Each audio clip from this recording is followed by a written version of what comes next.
Uma fé extraordinária como a de Ruth.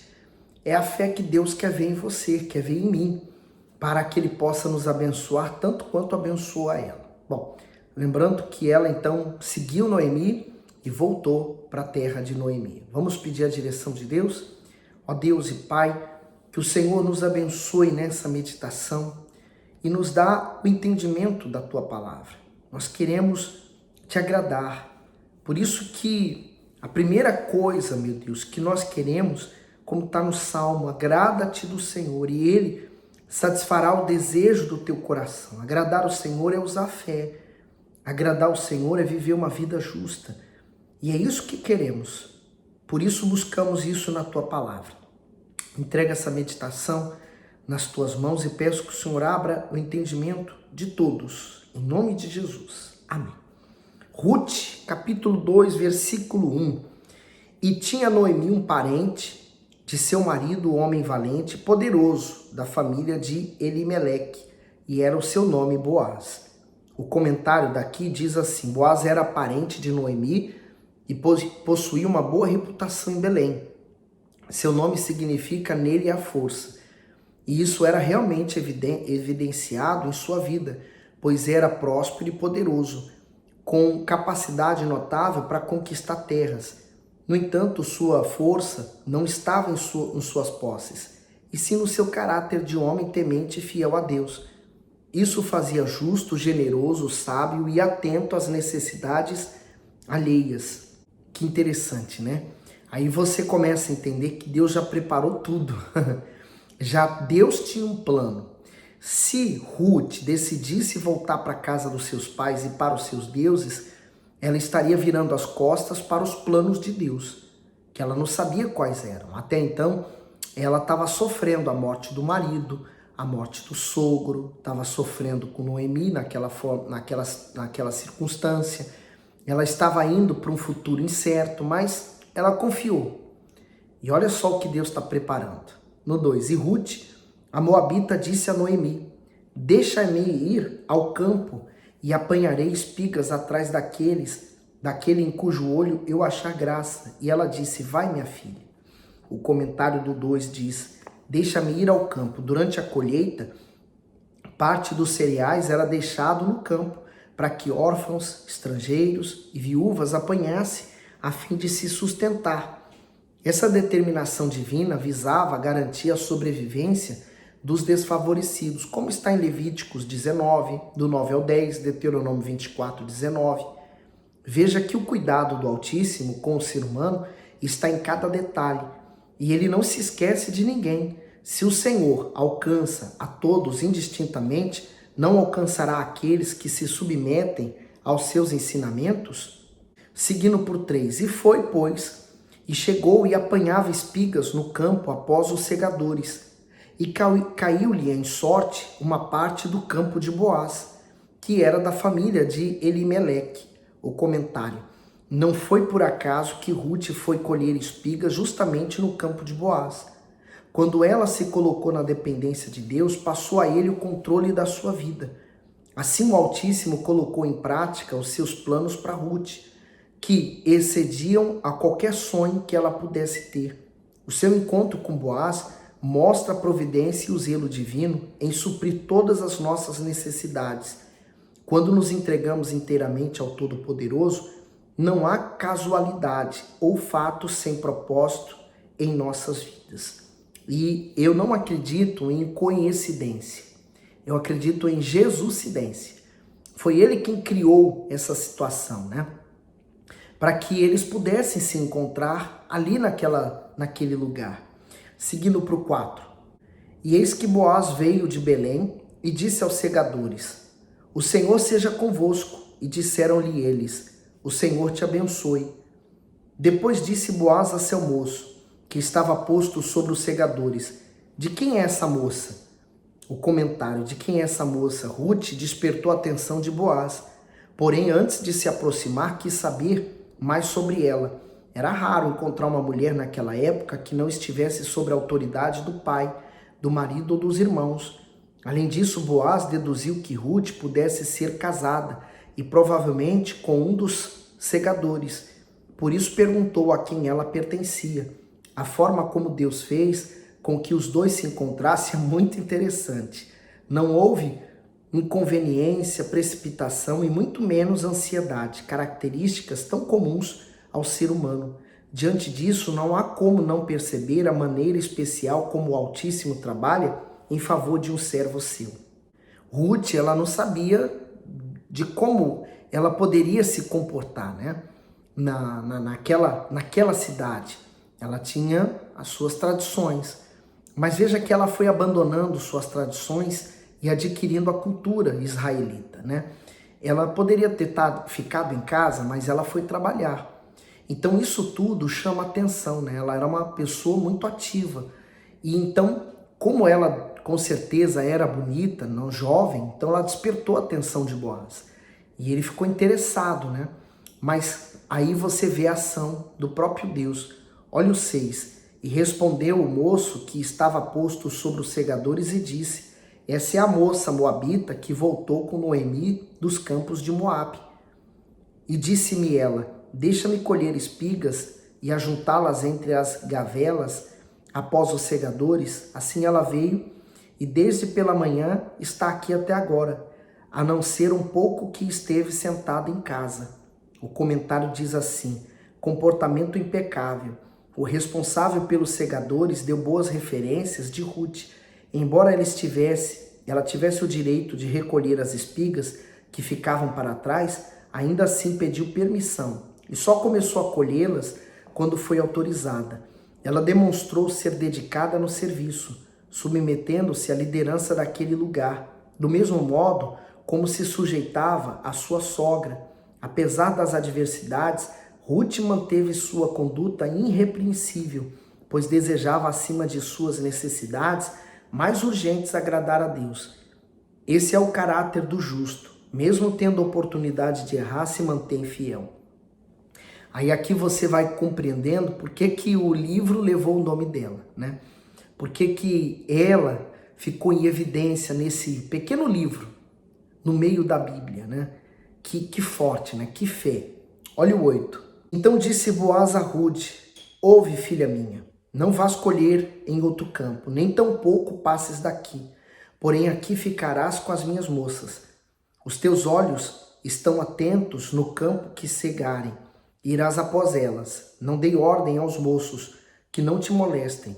Tendo tu sede, vai aos vasos e bebe do que os moços tirarem. O comentário daqui diz a providência divina. É impossível não notar nas palavras de Boaz a benignidade de Deus para com Ruth. Boaz tipifica o Senhor Jesus como nosso resgatador e Senhor. Assim como o dono daquele campo a chamou de filha e a orientou acerca do que fazer, Deus aconselha e direciona seus filhos. Ele nos convida a entrar e a permanecer no seu campo, que é o seu reino. Quem permanece nele, com os olhos fitos no Senhor, colhendo sobre sua disciplina, receberá tudo o que precisa, pois estará debaixo da sua proteção, do seu sustento e do seu amparo. Eu acho isso aqui muito forte, né? Quer dizer, a dependência dela de Deus trouxe várias respostas que talvez, vamos nos colocar no lugar dela, ela talvez nem esperava como resposta, né? Mas Deus o abençoou. No 10. Então ela caiu sobre o seu rosto e se inclinou à terra e disse-lhe: porque achei graça em teus olhos para que faça caso de mim, sendo eu estrangeira. O comentário do 10 diz caráter humilde. Ruth não se achava merecedora da generosidade que recebeu. Ela mostrou isso ao se prostrar com o rosto em terra, para demonstrar que era consciente da sua condição desfavorável como estrangeira, viúva e pobre. A gratidão e a humildade de Ruth eram sinceras, diferente de muitos que, ao serem abençoados pelo Altíssimo, saem da sua presença. Estes, ao invés de agradecerem e permanecerem em seu reino, o abandonam para serem senhores de si mesmo. Sabe, uma das grandes virtudes que nós podemos ter é a gratidão. E eu acho interessante a atitude de Ruth, né, que ela teve, porque ela se colocou no lugar dela. Tem pessoas que um pouquinho que dão para ela, elas já se acham alguma coisa. E Ruth não, ela era realmente humilde. No 11. Então Boaz disse-lhe: Bem se me contou quando fizeste a tua sogra, depois da morte de teu marido, e deixaste a teu pai e a tua mãe e a terra onde nasceste, e vieste para um povo que antes não conheceste. O Senhor retribua o teu feito, e te seja concedido pleno galardão da parte do Senhor Deus de Israel, sobre cujas asas te vieste abrigar. O comentário renúncia. Além do amparo da sua família moabita, Ruth sacrificou os costumes de sua cidade, a crença na qual foi criada e a oportunidade de se casar novamente em sua terra. Ela ainda renunciou a tudo o que desagradava a Deus para segui-lo, mesmo que isso representasse abandonar o pouco de segurança que tinha. A decisão dela é semelhante à de Abraão, que também deixou a sua terra, a sua parentela, para obedecer ao chamado divino. A atitude de fé de ambos, movida pelo desejo de servir ao Todo-Poderoso, indica que não há como uma pessoa se aproximar dele com os mesmos erros do passado, as mesmas companhias, os mesmos hábitos que a fazem pecar. Quem realmente está decidido a agradar a Deus precisa abandonar todos os obstáculos à prática da fé. Ao fazer isso, receberá do Altíssimo a salvação da alma e o cumprimento das suas promessas. Isso significa que Deus tem sempre mais a oferecer a nós do que nós a Ele. Então, esse é o princípio básico do cristianismo. Quando você assume a Deus, ao Senhor Jesus, você automaticamente abandona aquela velha vida. Ah, mas eu já criei em Jesus. Mas qual Jesus? Se você vivia no pecado, Jesus não existia para você, por mais que você soubesse o nome. Mas quando você assume renunciar, tomar a sua cruz e seguir após o Senhor Jesus, de fato você vai conhecer o verdadeiro cristianismo. Porque há muitas pessoas que estão dentro da igreja, conhecem a palavra de Deus, mas não aceitaram Jesus como seu Senhor e Salvador. O 13. E disse ela: Ache eu graça em teus olhos, Senhor meu, pois me consolaste e falaste ao coração da tua serva, não sendo eu ainda como uma das tuas criadas. Aí o comentário diz: Ache eu graça. O Senhor não nos ampara por merecimento, mas pela fé que depositamos nele. E essa fé o Altíssimo encontrou em Ruth. Por isso fez com que Boaz agisse em seu favor, mesmo que ela ainda não pertencesse a ele como sua serva. Não importa como somos despertados para a fé genuína, o que fizemos no passado ou quão errados somos. Se tivermos um desejo sincero de pertencermos a Deus, acharemos graças aos seus olhos. Isto é, seremos consolados de nossas dores e receberemos a sua direção para a nossa vida. Sabe o que eu entendo? Às vezes a pessoa ela fala assim: eu sou digna, eu sou uma pessoa boa, eu ando de casa para igreja, de igreja para casa, ou de casa para o trabalho, trabalho para casa ou igreja. Então, Deus tem que me abençoar. Não, Deus não tem que nos abençoar. Ela achou graça. Nós também temos que buscar achar graça diante de Deus. Quem somos nós? Somos meras criaturas. Quem é o ser humano para se achar alguma coisa, né? Ele é como a fumaça do vento que agora se vê, daqui a pouco não se vê mais. Olha o 14. E sendo já a hora de comer, disse-lhe Boaz: Achega-te aqui e come do pão e molhe o teu bocado no vinagre. E ela se assentou ao lado dos segadores e ele lhe deu do trigo tostado. Comeu e se fartou e ainda lhe sobejou, quer dizer, sobrou. E levantando-se ela a colher, Boaz deu ordem aos seus moços, dizendo: Até entre as gavelas deixai-a colher, e não a censureis. E deixai cair alguns punhados, e deixai-os ficar, para que os colha, e não os repreendais. Esteve ela apanhando naquele campo até a tarde, e debulhou o que apanhou, e foi quase uma efa de cevada. E tomou e veio à cidade, e viu sua sogra o que tinha apanhado, também tirou, e deu-lhe o que sobrava, depois de fartar-se. Então disse-lhe sua sogra: Onde colheste hoje? E onde trabalhaste? Bendito seja aquele que te reconheceu. E relatou a sua sogra com quem tinha trabalhado e disse: O nome do homem com quem hoje trabalhei é Boaz. Ela se surpreendeu com o que aconteceu, né? Noemi estava tão mergulhada na dor do coração dela que ela não conseguia ver esperança em mais nada. E quando então Ruth chega com aquela fartura toda, ela então se surpreende, né? Como é bom quando a gente é surpreendido por Deus, né? Quando a gente não espera nada e Deus nos surpreende com uma coisa tão maravilhosa. Esse é o prazer que Deus nos dá, essa é a graça de servir ao Senhor Jesus. Nós somos constantemente surpreendidos com a sua grandeza. No 20, então Noemi disse à sua nora: bendito seja ele do Senhor, que ainda não tem deixado a sua beneficência nem para com os vivos, nem para com os mortos. Disse-lhe mais Noemi: este homem é nosso parente chegado e um dentre os nossos remidores. O comentário diz: reconhecimento e perdão. Dois acontecimentos convenceram Noemi de que ela havia errado ao imaginar que Deus havia abandonado.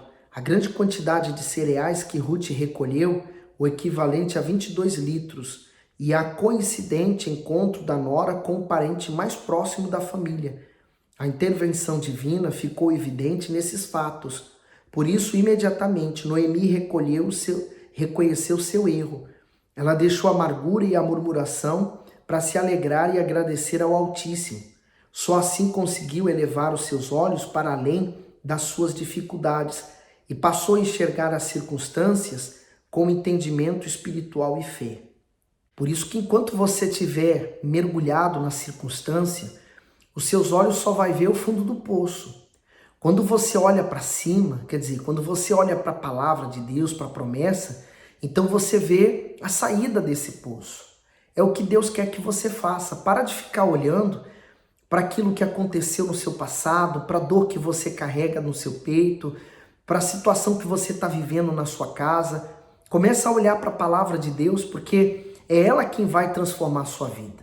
Quando você olha para a fé, quando você olha para Deus, a sua vida muda. E é o que Noemi precisou acontecer, mas bastou um sinal. Às vezes a pessoa está na igreja e, digamos, um sinal bem simples. Ela chega na igreja, ela não dormia, mas ela passa a dormir. Isso já foi um sinal suficiente para a pessoa parar de olhar para as circunstâncias e ela começar a olhar para Deus. Por isso, olhe bem para você. Será que você não está só olhando para as circunstâncias? Será que você não deixou de olhar para Deus para olhar para as suas condições? E por isso sua vida também não está avançando? Pare e pense bem. A parte B, remidor. O parente masculino mais próximo tinha o direito e o dever de defender e zelar pelo nome e pelos bens de seus consanguíneos. Sua responsabilidade era remi-los, ou seja, resgatá-los, se fossem escravos, ou reaver uma propriedade pertencente a eles, caso a perdessem, para quitar dívidas. Além disso, deveriam se casar com a viúva do parente falecido, a fim de garantir a descendência dele. Essa lei, denominada levirato, foi criada para impedir a extinção da linhagem do familiar morto. Deuteronômio 25, 5 ao 10. No caso de Noemi, Boaz era um dos parentes próximos, portanto responsável pela remissão dela e de Ruth. Esse remidor aponta para o Senhor Jesus, o resgatador dos aflitos escravizados pelo pecado. Por isso que o Senhor Jesus, ele é para nós o nosso remidor, porque quando ele foi para a cruz, então ele se entregou como oferta e sacrifício vivo pelos nossos pecados. Então ali ele pagou a nossa conta. Uma vez que ele derramou seu sangue por nós, ele estava nos remindo para ele. Ele nos comprou com seu sangue. Que maravilha, né? Que exemplo. Então, quando nós chegamos ao Senhor Jesus, nós encontramos aquele que vai nos redimir dos nossos pecados. A nossa vida estava fadada à perdição eterna, ao lago de fogo e enxofre. Mas quando aceitamos Jesus, encontramos-nos com Ele, então Ele nos redime, quer dizer, Ele nos tira dessa condição de perdidos e nos faz ser filhos de Deus. Que condição maravilhosa! Ele nos coloca no caminho, o caminho da verdade e o caminho da vida. Aí o 21 diz, e disse Ruth a Moabita, também ainda me disse, com os moços que tenho te ajuntarás, até que acabem toda a cega que tenho. E disse Noemi a Ruth, sua nora, melhor é, filha minha, que saias com as suas moças, para que noutro campo não te encontrem. Assim ajuntou-se com as moças de Boaz, para colher até que a cega das cevadas e dos trigos se acabou, e ficou com a sua sogra. Não disse a você que a história de Ruth é surpreendente? Que história maravilhosa! É um prazer a gente ler a história de Ruth e tirar um exemplo de vida para nós. Sabe o que isso mostra? Você pode ser pobre, rica, você pode ser uma pessoa de estudos, sem estudos, você pode ser a pior pessoa da face da terra, ou pode ser a melhor pessoa da face da terra. Todos nós estamos diante de Deus no mesmo nível. Diante das escolhas que nós vamos fazer, ela vai definir se sua alma será salva ou se ela vai ficar perdida eternamente. Qual é a sua escolha? Qual é a escolha que você faz hoje? Seguir Jesus ou seguir os seus planos? Pense nisso. Põe nos comentários que Deus tem falado com você. Para de timidez e coloca aí, tá bom? Manda esse vídeo para alguém. Vamos espalhar essa palavra para mais pessoas. Dê o seu gosto também. Não esquece de dar o seu gosto, porque você ajuda esse vídeo a ficar espalhado pela internet também, tá bom? Fique bem, Deus abençoe.